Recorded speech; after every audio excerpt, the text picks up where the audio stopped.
Hello tout le monde, bienvenue dans cette vidéo luxe. Aujourd'hui, on va parler de mes articles de luxe indispensables dont je trouve qu'ils ont un bon rapport qualité, prix et utilisation.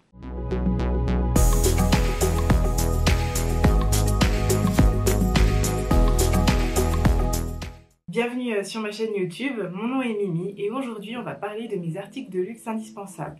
Donc c'est des articles de luxe que j'utilise le plus souvent et je trouve en fait qu'ils ont un bon rapport qualité-prix et utilisation. Après c'est vrai que dans le luxe, un bon rapport qualité-prix c'est très subjectif parce que dans le luxe vous achetez un produit mais vous payez également la marque, vous payez la rareté, donc c'est vrai que c'est très subjectif, on est bien d'accord. Mais là l'idée c'est de vous présenter des produits que j'adore, que j'utilise le plus souvent. Et surtout, je trouve que justement leur prix pour du luxe reste abordable. Donc je vais vous présenter les différents produits. Alors des fois, c'est pas un article de luxe en lui-même, mais c'est plutôt une catégorie d'articles de luxe. Et des fois, c'est un article bien précis. La première catégorie que je vais vous présenter, il s'agit des porte-monnaies.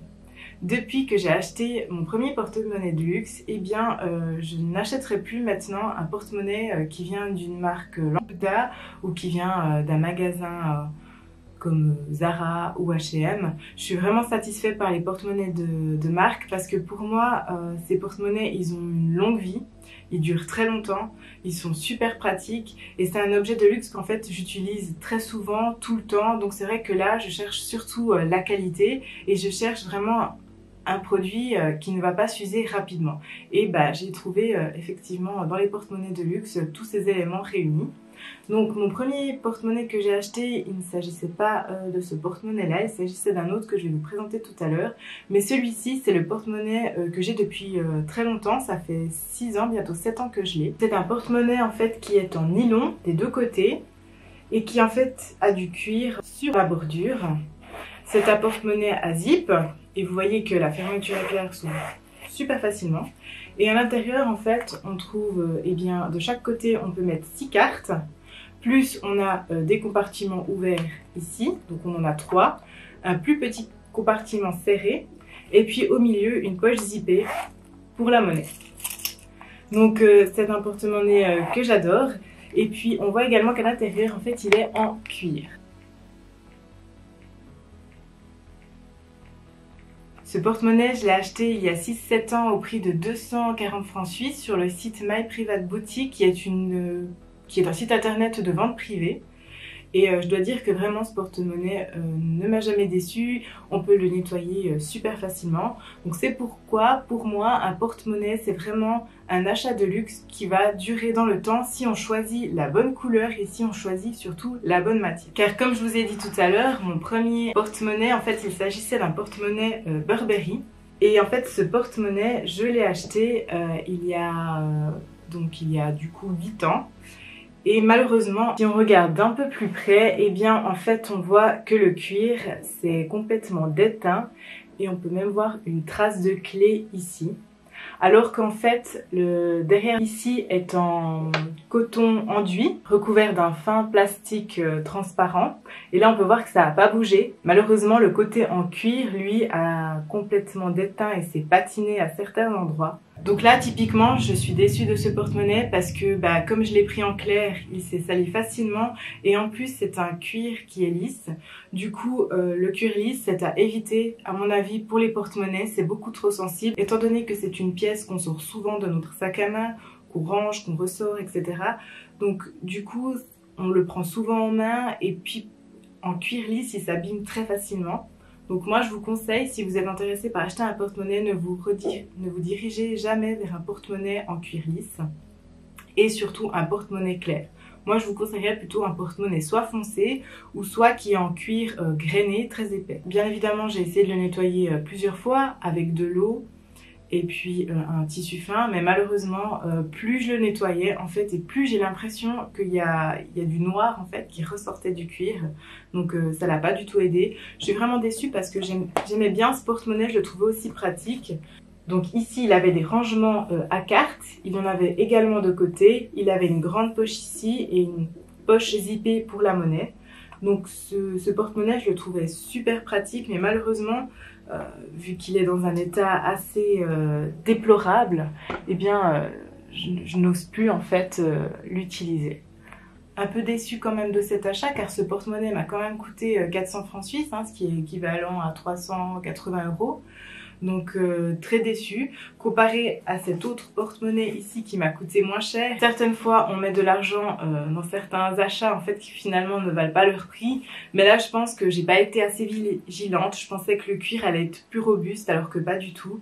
Donc faites attention avec les porte-monnaies en cuir lisse. Pour mon deuxième article de luxe indispensable, il s'agit d'un organisateur de clés. Donc depuis que j'ai eu ce petit incident avec mon porte-monnaie où on voit la rayure d'une clé, eh bien j'ai décidé de m'acheter un organisateur de clés. Donc je suis allée regarder vers les différentes marques qui en vendaient. J'ai trouvé chez Louis Vuitton qui vendait un organisateur de clés pour 4 ou 6 clés. Et je suis également allée chez Gucci et puis j'ai trouvé cet organisateur de clés. Donc ce que j'ai bien aimé en fait chez Gucci, c'est qu'on a aussi 6 rangées de clés. Et puis il y a une rangée de clés, juste que je la trouve, il y a une rangée de clés qui est un peu plus en fait grande que les autres rangées. Donc c'est ça que j'ai bien apprécié comparé aux autres marques où toutes les rangées étaient de la même grandeur. Là, une rangée était un peu plus grande et je me suis dit, bah tiens, si j'ai un peu plus de 6 clés, eh ben, je peux mettre facilement 2 clés dans la même rangée. Avant d'acheter cet organisateur de clés, on m'avait offert pour Noël un organisateur de clés de chez Guess. Je l'ai utilisé pendant 2 mois et un jour en fait en arrivant à la porte de mon immeuble, eh bien bah, voilà, je mets ma clé dans la serrure. Et en fait, la clé est restée dans la serrure et l'organisateur est resté dans ma main.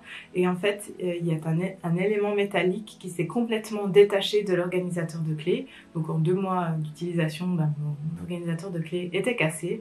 Donc j'étais un peu déçue. J'ai eu un peu peur aussi du coup de me rediriger vers une marque de luxe. Je me suis dit ouais, même si finalement j'ai la même expérience, est-ce que ça vaut la peine de mettre plus d'argent? Et bien finalement ça valait la peine, ça fait 1 année que je l'ai et aucun élément métallique ne s'est détaché de l'organisateur de clés. Donc c'est vraiment très solide. Je trouve vraiment pratique parce que ça protège du coup votre sac à main et puis vos porte-monnaies de vos clés. Donc on peut voir à l'intérieur de l'organisateur par contre qu'il est bien amoché.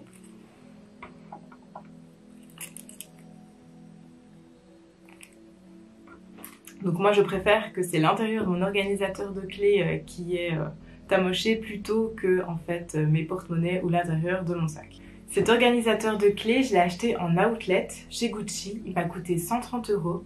Donc je trouve que c'est relativement un bon prix pour quelque chose que j'utilise tout le temps.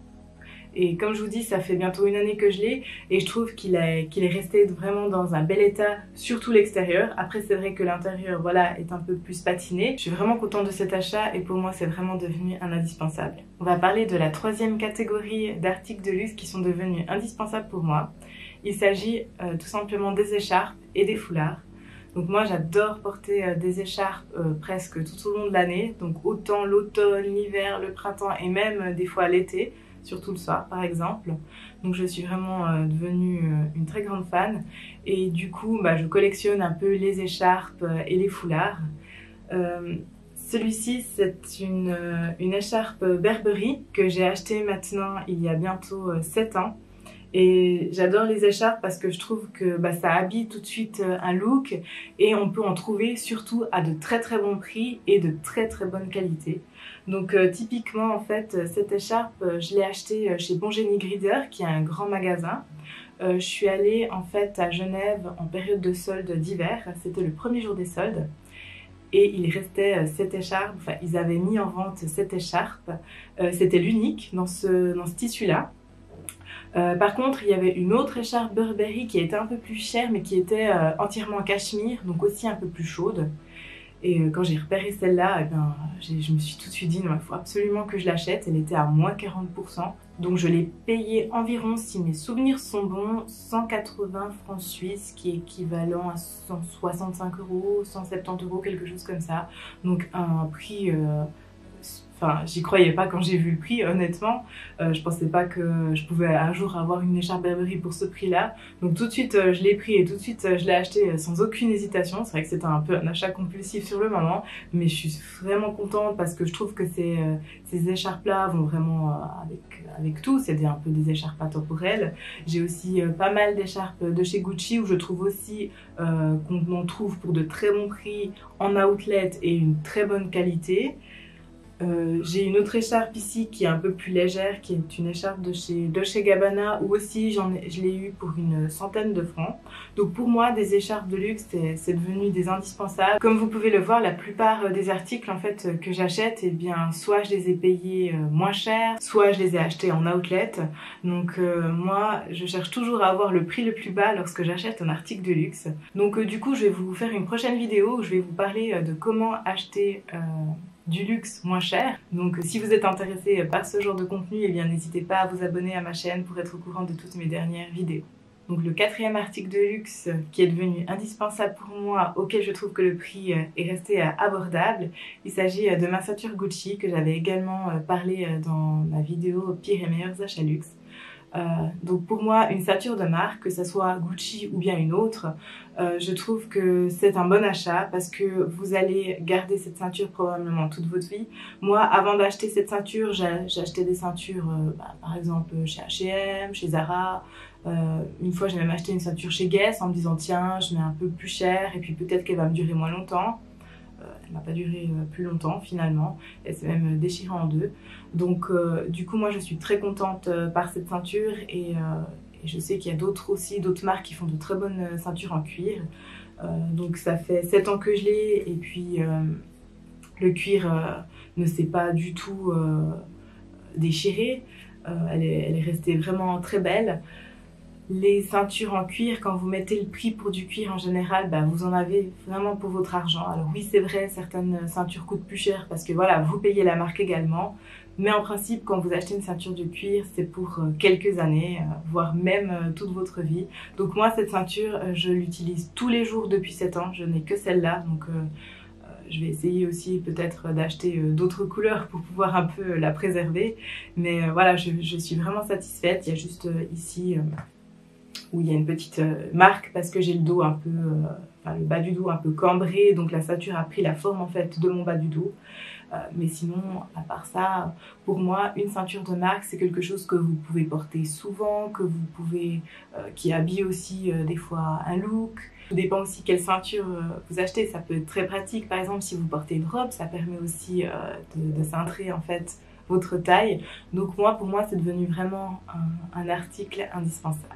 Pour mon cinquième article de luxe indispensable, il s'agit d'un trench coat. Donc pour moi, un trench coat, en fait, c'est une pièce qui est devenue intemporelle. C'est vrai qu'il y a certaines saisons où il est un peu plus à la mode que d'autres saisons, je vous l'accorde. Mais pour moi, ça reste une pièce dans votre dressing que vous pouvez ressortir chaque année, qui se porte autant bien le printemps que l'automne. Donc pour moi, c'est un bon achat et un achat, si je peux dire, indispensable, car ça reste quand même une veste. Les trench coats, donc là c'est un trench coat de chez Burberry. Voilà, c'est la marque phare. Hein. Dès qu'on pense à un trench coat, c'est Burberry qu'on a en tête. En tout cas, pour mon cas, c'est cette marque-là qui me vient en premier.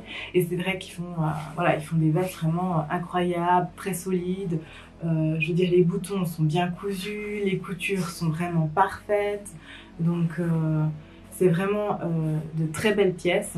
Vous pouvez en trouver à très bon prix en deuxième main, mais vous pouvez également en acheter en outlet. Donc, Burberry a des outlets un peu partout en Europe. Donc, il y en a un à la Vallée Village, il y en a un en Suisse à Foxtown. Il y a aussi un outlet en Allemagne près de Stuttgart également, où il y a un outlet Burberry. Et souvent là, on peut trouver des trench coats à vraiment des prix intéressants. Donc celui-là, je l'ai acheté en Suisse à Foxtown. Il m'a coûté 500 francs suisses. C'est un trench coat, on va dire c'est l'entrée de gamme. C'est l'un des moins chers qu'il y avait dans le magasin. Il est mi-long et il est de couleur bleu marine. Donc 500 francs suisses, c'est équivalent à 490 euros, je pense, quelque chose comme ça, à 485 euros. Bah, moi, je trouve que c'est un très bon prix. Il y avait des trench coats plus longs et un peu plus classiques, où là, il fallait compter quand même 8, 800, 900 francs suisses. Donc là, on peut trouver aussi des trench coats en outlet à plus de 1000 francs également. Mais après, ils se vendent à 2000 francs dans les magasins. Donc si vous êtes intéressé par un trench coat de chez Burberry, regardez en deuxième main si tout d'un coup vous ne trouvez pas votre bonheur. Ou sinon, moi je vous conseille vraiment d'aller en outlet parce qu'il y a pas mal le choix. À la base, je le voulais en kaki. Mais malheureusement il n'y avait plus ma taille, donc il était disponible en noir, en rouge ou en bleu marine. Comme j'avais déjà pas mal de vestes noires, et bien je me suis dirigée plutôt vers le bleu marine car le rouge était trop flashy pour moi. Donc au niveau de la taille, donc moi je fais plutôt une taille 38, parfois au niveau des t-shirts ou des pulls je prends plutôt du 36. Et là donc ce trench coat est en taille UK 6 et Italie 38. Donc c'est la vendeuse en fait qui m'a dit que c'était un trench coat qui se portait plutôt serré en fait. Donc elle m'a conseillé d'aller une taille en dessous parce que c'est vrai que moi je fais habituellement une taille UK 8. Donc là elle m'a conseillé plutôt d'aller en dessous. Et bah, je l'ai écouté. Mais après c'est vrai que si vous voulez le porter plutôt plus large, eh bien n'hésitez pas à aller aussi dans des tailles plus hautes. Voilà. Au niveau du lavage, eh bien c'est un trench coat, celui-là qui se met en machine, en fait, qui se lave à 30. Donc ça aussi je trouve super pratique parce que c'est vrai que quand on achète certaines pièces de luxe, on doit soit les laver à la main, soit les ramener pour un lavage à sec. Donc ça demande aussi un entretien supplémentaire, tandis que celui-là peut se laver en machine. Donc c'est toujours ça aussi d'intéressant. Au niveau de sa composition, donc c'est un trench coat qui est en 100% polyester. Donc c'est aussi pourquoi c'était un entrée de gamme. Hein. Il n'est pas en coton ni dans un tissu qui est assez noble. Hein. Ça reste quand même du polyester. Donc voilà. Et puis sinon il a aussi quelques finitions sur les boutons. Donc on peut apercevoir la marque. Il a des poches de chaque côté, comme ceci. Et puis ici il a un capuchon qui est détachable. Donc moi je trouve que c'est vraiment une belle pièce, c'est une pièce où je pourrais vraiment profiter toute ma vie, voire même peut-être le transmettre aux générations futures, je ne sais pas. Mais en tout cas, moi je suis vraiment contente pour le prix, c'est une veste voilà, qui n'a aucune imperfection. Depuis le temps que je l'ai, eh bien je n'ai rien vu de très suspect, donc très contente de la qualité également. Au niveau de ma dernière catégorie de luxe indispensable, alors là peut-être qu'il y a certaines d'entre vous qui ne vont pas être d'accord avec moi et je vous l'accorde. Il s'agit d'un t-shirt de marque. Donc moi je suis assez fan des t-shirts des grandes maisons, mais par contre je me fixe un budget et j'essaye de ne pas le dépasser. Donc là typiquement c'est un t-shirt de chez Balmain. Qui m'a coûté, donc je l'ai acheté en vente privée, il m'a coûté 200 francs suisses, qui est équivalent à 180 €, quelque chose comme ça. Donc je suis très contente de cet article. Après c'est vrai qu'il y a certains t-shirts de certaines marques qui coûtent très cher, qui coûtent super cher, donc 350 €, 400 € pour un t-shirt blanc où il y a seulement marqué le logo de la marque. Là j'avoue c'est peut-être un peu exagéré et là j'achèterai jamais ce genre de t-shirt. Mais c'est vrai que pour 200 € acheter un t-shirt de marque, pour moi c'est pas un achat si bête parce qu'un t-shirt c'est quand même une pièce que vous pouvez mettre toute l'année. Vous pouvez porter tout simplement l'été, vous pouvez le porter en automne ou au printemps sous une veste, vous pouvez porter l'hiver sous un blazer. Donc pour moi c'est une pièce que vous allez rentabiliser parce que vous pouvez le porter déjà toute l'année, ou même tout dépend quel t-shirt vous prenez, vous pouvez le porter à n'importe quelle occasion. En principe, quand vous achetez un t-shirt de marque, il ne sera pas en polyester. En fait, c'est ce qu'on espère. C'est vrai que si on achète un t-shirt de marque et qu'il est en polyester, là, il faut se poser des questions. Typiquement, ce t-shirt ici est en 100% coton. C'est des pièces qui font un billet et qu'on peut justement porter toute l'année. Donc c'est pourquoi j'ai inclus les t-shirts dans cette liste. Mais j'avoue, c'est un peu sujet à discussion. Certaines youtubeuses déconseillent justement d'acheter un t-shirt de marque parce que c'est trop cher. Alors moi, je pense qu'en période de solde, on peut faire justement de bonnes affaires à ce niveau-là. Et puis, si vous êtes quelqu'un qui ne change pas sa garde-robe toutes les saisons, eh bien ça peut être intéressant d'investir dans un t-shirt de marque. Je suis curieuse de savoir quels sont les articles de luxe indispensables pour vous, donc n'hésitez pas à commenter et à partager vos articles de luxe indispensables, les achats que vous avez faits ces dernières années, dont vous trouvez qu'il y a un bon rapport qualité-prix-utilisation. Dans ma prochaine vidéo, on va parler de comment s'acheter du luxe moins cher. Donc je vais vous expliquer, vous raconter comment moi je fais pour acheter du luxe moins cher, que ce soit neuf ou en seconde main. Donc je vous dis à très bientôt pour une nouvelle vidéo. Prenez soin de vous, bonne journée, bonne soirée et à tout bientôt. Ciao!